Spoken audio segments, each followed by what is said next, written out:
When 5 friends attempt a challenge that they failed in their youth, they are caught up in the middle of an alien invasion.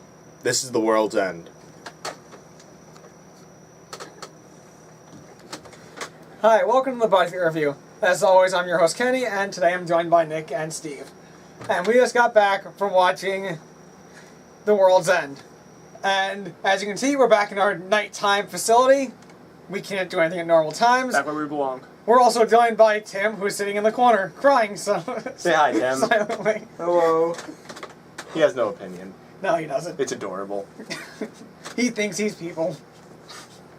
Okay, so this was obviously the final part of the Cornetto Trilogy by Edgar Wright, Nick Frost, and Simon Pegg, those 3 guys. So I'm going to start by asking Nick, because he brought it up, what was the plot? I feel like I get asked this every time. Yeah. But the plot's simple. I can't remember his name. Simon Pegg? Gary King is pretty much a loser. He gets all like his old high school friends back together to attempt the Golden Mile, which is 12 pubs around the stretch of a mile. 60 pence. Pints. I corrected myself before you got me. Sorry. You're lucky. Punk. And during all this, they realize that the town has actually been invaded by these robot things. They don't like being called robots. And they get caught up in the middle of it. And in the end, it just comes down to a crawl of how long they can survive. Do I have to answer? You pretty much Yes, went you through the do. whole plot. Do you have anything else to add to it? Not really. Good. I mean, it was like he said. It was simple. It didn't try to go too far and confuse the audience. So, But I like being confused. well, dude, everyone's not you. And Tim is still crying in the corner. So shut the fuck up over there. Yeah, really. So this was obviously a sci-fi comedy, a little bit of action, which is to be expected. Yeah. So how was the comedy in this movie, Steve? I was gonna answer. Oh man. It worked very well. It wasn't. We discussed before. He mentioned the first 2, Shaun and Hot Fuzz, had some slapstick comedy thrown in. This one was more of the words, dialogue. You had to really pay attention, get the jokes. You had to listen to what they said, and I'm a big fan of that. It actually makes you want to pay attention and you have to be smart. You can't just like, oh, he fell into the fence or like, crap. I don't know. But It's not. into the fence. Yeah, but you kind of get what I mean. It makes you think. I applaud that. Yeah, the humor in this was definitely more wordplay based instead of the usual again slapstick. I have to go back on what Steve brought up. It's like the dialogue of it. This was better dialogue than the other movies, would you say? Yes. It was definitely funnier. Yeah, I noticed that too. It seemed to be more. They seem to use a lot of wordplay and stuff, and I find that wordplay is a lot harder to write in comedy than it is to say, "Oh, he gets hit in the face with something." Yeah, because it can fall flat. Yeah, it can be cringeworthy. Depends how you. and that deliver also lines.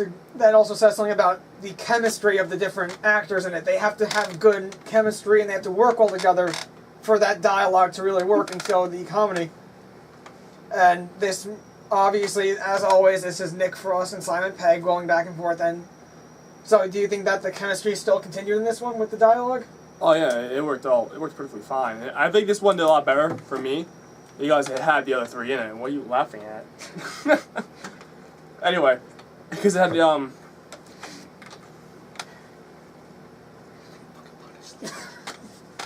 You guys, you was doing nothing.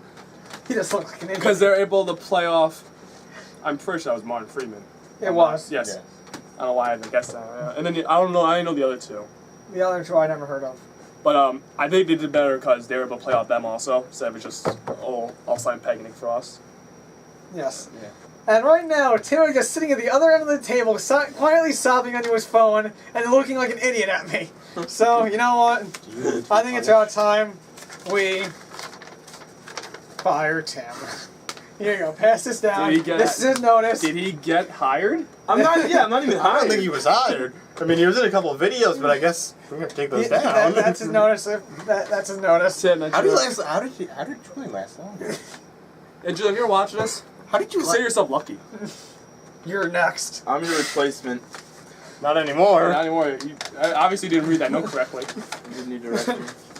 Let's carry on. And Edgar Wright directed this, and if you watch the last 2 videos, you'll know that we love Edgar Wright. We wish he would join us. I don't love him. I like him as a friend. You No, have some, you love you have some It's weird guy love obsession. between two guys. It's some weird obsession. It's guy love between two guys. So, Nick, because I asked Steve 2 questions in a row, here's your turn. What do you think of Edgar Wright in this? In this, Yes, his direction in this. I liked it. I didn't like though how like I feel like he used more of like the CGI in this movie than the other ones. Yeah. I'm not a big fan of CGI. I mean, It worked. I guess if you had to, I mean, it's a sci-fi movie, so you would have to do that with the aliens or robots, whatever the hell you want to call them. You really have can't to. rip someone in half. Yeah, I think you have to use the CGI. I think they could have used a little bit more of Practical? the practical kinds, but yeah, I didn't see a ton of really bad CGI. So, Edgar Wright was recently announced to be directing Ant-Man, There I go. which is going to be part of the Marvel universe. And Tim's going to be excited because he loves Marvel, and he is nodding right now. It's too bad he's fired. Also crying more because of his fired sign. So, Steve, you seem to be excited by it. How does this make you more excited? Yeah, because the one thing I was looking forward to in this movie was to see how Edgar Wright was able to deliver the action. And I had no problem with the action whatsoever. It was kind of like the action was a test footage for like, okay, I can do this superhero movie. Yeah. Like, this is my project. And also, he's a huge fan of Ant-Man. So he's going to do it right.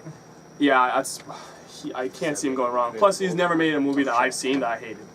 So I can't. It gets me so... Tim, shut up, you are fired. So I'm just going to say that it's also important to see that he can work with CGI, because any superhero movie, you're going to have to deal with CGI. Especially with a character like Who Ant-Man. shrinks. Yeah, you're going to have to deal with that. Something. So it was nice to see he can work with CGI, and he can work with good dialogue, and he can work with an action movie. Nick, you were shaking your head. You did not seem excited by this. I don't like Ant-Man. This is a question better suited to the recently fired Tim. Tim, do you have anything to add? Off camera, at least. Too bad he's fired. I love Ant-Man. That's it? Except he should create Ultron, but... Okay. Man, it's too bad we can't use that because you're fired. All that entire thing, all animal noises. Alright, so I just want to wrap this video up. Let's try and not make it too long. So Yeah, wait, we don't have Julian with us. Jesus Christ. Oh my god. This is 1 in the morning, we'll be here till 2. I'm just gonna ask what your final thoughts are and what's your rating. You can go first this time, Steve. No, I'm not jumping to a gun this time. I give it 4.5 out of 5. I think I say something, okay. Wasn't? This is a perfect movie to end the summer, because next week is sadly. I start on Tuesday. I start class on Tuesday. Thanks for telling us. Seriously, no one cares. End But- of summer for me. I think this is the perfect way to end the summer in movie blockbusters. I give it a 4.5 out of 5. 5 what? That's not bad, yeah. Robots. Okay. They're not robots. You quit me earlier than Oh, shut up. You're fired. What do you think? I'm gonna have to go ahead and give it a 4. It was an enjoyable movie, but I don't think that it is as high quality as the previous two of the Cornetto Trilogy. When you watch it, if you're really smart, you'll notice that the plot is at times contrived and not really enjoyable. Spilling out his own opinion. What do you think this is, damn it? This is You're my not a opinion. critic here, we're the critics. You're just the host. And The Tim's host, a fired guy. He's the group's bum. Hashtag fire Tim. Hashtag Julian Julian sucks. sucks.